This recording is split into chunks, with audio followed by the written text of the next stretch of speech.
ఏం నాటకాలు ఆడుతున్నారు మీరు? ఇదే కేంద్ర ప్రభుత్వం కాంగ్రెస్ ఎంపీలో ఇల్లు ముట్టడి అంటది, అదే కేంద్ర మంత్రి ఇంటికి రేవంత్ రెడ్డి భోజనానికి పోతాడు. అంటే నీ హైబ్రిడ్ సిద్ధాంతం ఇదేనా? ఇక నీ క్రాస్ బ్రీడ్ సిద్ధాంతం ఇదేనా?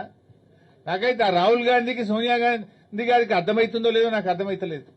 ఈ క్రాస్ బ్రీడ్ సిద్ధాంతంతో ఈ రేవంత్ రెడ్డి చేసే ఈ హైబ్రిడ్ పనులతో కాంగ్రెస్ పార్టీ బతికి బట్టగట్టదా? కాంగ్రెస్ సిద్ధాంతం నిలుస్తుందా?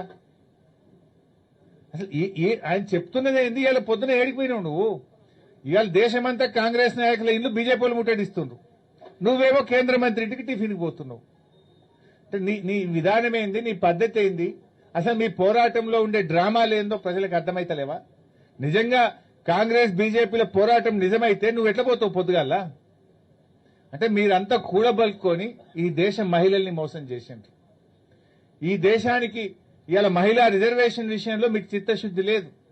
ఆనాడు కేసీఆర్ గారి నాయకత్వంలో తెలంగాణ మొదటి శాసనసభలోనే మహిళలకు చట్టసభల్లో రిజర్వేషన్ కల్పించాలని ఆ రోజు బీఆర్ఎస్ పార్టీ ఏకగ్రీవ తీర్మానం చేసి కేంద్ర ప్రభుత్వానికి పంపింది.